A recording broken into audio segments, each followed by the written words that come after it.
जिक्र किया है। बचपन से लेकर बुढ़ापे तक इंसान के जीवन में, इंसान की जिंदगी में कौन कौन सा दौर आता है, अल्लाह ने वो सारे दौर उस आयत के अंदर जिक्र कर दिए। इन्नमल हयातुद दुनिया लहवुन व लइबुन व ज़ीनतुन व तफाखुरुन बैनकुम व तकातुरुन फिल अमवालि वल औलाद। ये दुनिया की जिंदगी क्या है? फरमाया इन्नमल हयातुद दुनिया लइबुन व लहवुन, ये तो खेल है। बच्चा पैदा होता है, 3-4 साल का होता है, उसका एक ही काम है, टाइम पर खाना खाएगा, रात में सोएगा और बाकी टाइम वो खेलेगा। उसे कमाई की कोई चिंता नहीं, न बाप का प्रेशर है कि तू कमा के ला, न मां का दबाव है तू कमा के ला, न बीवी न बच्चे, न कोई जिम्मेदारी। इसीलिए किसी शायर ने अपनी शायरी के अंदर भी ये कहा है कि भले छीन लो मुझसे मेरी जवानी, मगर मुझको लौटा दो मेरा वो बचपन। बचपन का वो जमाना बड़ी बेफिक्री का जमाना होता है, उसमें टेंशन नहीं है, उसमें जिम्मेदारी नहीं है, उसमें कमाने का कोई झंझट नहीं है, उसमें किसी को हिसाब नहीं देना है। अल्लाह ने फरमाया मेरे बंदो ये तुम्हारी जिंदगी का पहला दौर है। इन्नमल हयातुद दुनिया लइबुन, तुम्हारी जिंदगी की शुरुआत होती है खेल से।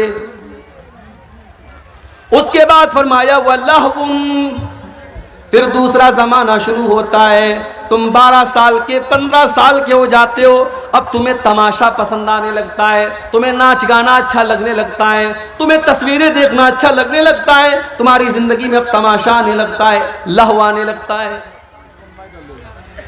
वज़ीनतुन, उसके बाद जब तुम 20 साल के हो जाते हो, 25 साल के हो जाते हो, तो तुम्हें सजने संवरने का शौक पैदा हो जाता है, लड़कियों को मेकअप करने का शौक आ जाता है, लड़कों को एक से एक बाल रखने का शौक आ जाता है, एक से एक कपड़ा पहनने का शौक आ जाता है, जीनत का शौक पैदा हो जाता है। अभी मौलाना ने बयान किया, हमारे मौलाना जमालुद्दीन साहब ने, नौजवानों में बाल के बारे में। अब ये सब तकरीरों में बस बयान होता है, वरना हेयर स्टाइल तो ऐसी ऐसी है माशाअल्लाह कि मत पूछिए। हमारे नौजवान तो ऐसे ऐसे बाल रखते हैं कि कभी कभी तो डाउट होने लगता है कि ये आ रहा है कि आ रही है। ऐसे ऐसे बाल रखे जा रहे हैं। आजकल एक नया दौर चला है हाथों में टैटू बनवाने का, गर्दन पे टैटू बनवाने का। फैशन के नाम पर कुछ भी करने के लिए तैयार है हमारा नौजवान, चाहे वो लड़का हो चाहे वो लड़की। मेरे प्यारे साथियों, इस्लाम आपको फैशन से मना नहीं करता। जाओ बड़े खुले अल्फाज में कहता हूं, इस्लाम आपको फैशन से मना नहीं करता। आप एक से एक कपड़ा पहनो, इस्लाम कोई मना ही नहीं करता। खूबसूरत से खूबसूरत बाल रखो, इस्लाम मना नहीं करता। हाँ, शरीयत की लिमिट के अंदर रह करके आपको रखना है। लड़कियां वो कपड़ा पहने जो उनके पूरे बदन को ढांपता हो, वो शलवार सूट भी पहन सकती हैं। अगर पूरे बदन को ढांपने वाली साड़ी है तो वो साड़ी भी पहन सकती हैं। वो घर के अंदर अगर ऐसा कोई लिबास है जिससे उनके पूरे बदन को वो लिबास छुपा रहा है तो वो लिबास वो पहन सकती हैं। इस्लाम में लिबास को लेकर के कोई ड्रेस कोड नहीं बनाया गया, कोई यूनिफॉर्म नहीं बनाया गया। हमारे नौजवान भाई, कोई जरूरी नहीं है कि आप कुर्ता पायजामा पहने। साउथ इंडिया के अंदर तो मौलवी लोग भी पैंट शर्ट पहनते हैं। जुमा का खुतबा देने वाला मौलवी भी पैंट शर्ट पहनता है, कोट और पैंट पहनता है। यहां अगर हम पैंट कोट पहन करके आ जाएं और कटिहार स्टेशन पे जलसा वाले रिसीव करने के लिए पहुंच जाएं तो नाराज हो जाएंगे। यहां तो मौलवी का मतलब कि साहब, मौलवी बेचारा वो दूसरे सैयारे से आया है, दूसरे जिंदगी, दूसरे दुनिया की मखलूक है। सारा जमाना पैंट शर्ट पहन सकता है, मौलवी बेचारा नहीं पहन सकता। मौलवी तो कुर्ता पायजामा में ही अच्छा लगे। तो इस्लाम ने ड्रेस पर कोई पाबंदी नहीं लगाई। हां, मर्द हजरात अगर हैं, उनका कपड़ा टखने के ऊपर होना चाहिए। नमाज की हालत में आप कोई ऐसा कपड़ा नहीं पहन करके नमाज पढ़ सकते जिसमें आपका कंधा खुला हो और घुटने से लेकर के नाफ तक का हिस्सा ये मर्द का सतर है, जो नमाज के अंदर तो हर हाल में छुपा होना चाहिए और आम हालात में भी छुपा होना चाहिए, कोई मजबूरी हो तो अलग बात। घुटने से लेकर के नाफ तक का हिस्सा और कंधा ढका होना जरूरी है नमाज की हालत। औरत नमाज पढ़ रही है तो उसकी हथेली और चेहरे को छोड़ करके बाकी पूरा बदन छुपा होना चाहिए। हमारे यहां बहुत सारी औरतें हाफ आस्तीन का कपड़ा पहनती हैं, इतना हाथ उनका खुला रहता है। माफ कीजिए, अगर आप उस कपड़े में नमाज पढ़ रही हैं तो आपकी नमाज सही नहीं।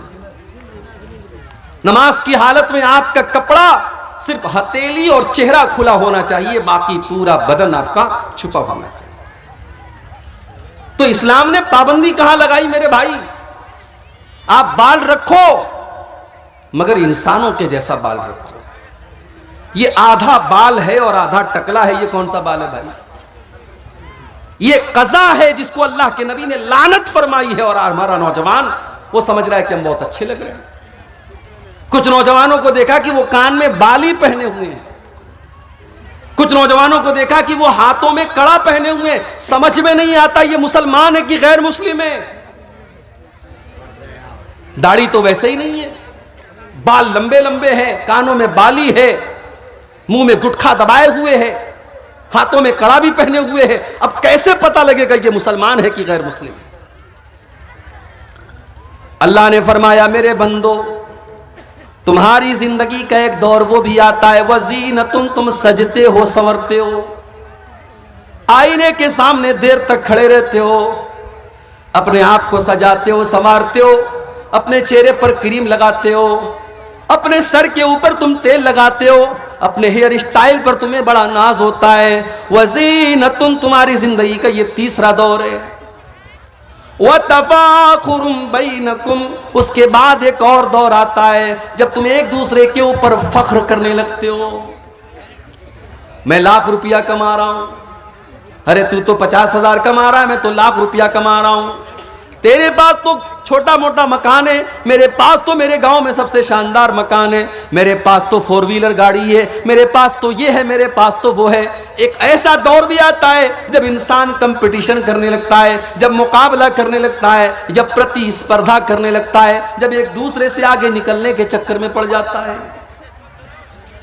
वतकासुरुम फिल अमवाली वल औलाद, 35 साल का हो गया, शादी हो गई, बच्चे भी हो गए, फिर और बड़ा हुआ, 40 साल का हुआ, अब बच्चे भी बड़े बड़े होने लगे, कुछ बच्चियों की शादी भी हो गई, अब नाती नतनी भी हो गए, नवासे भी हो गए, पोते पोतियां भी होने लगे।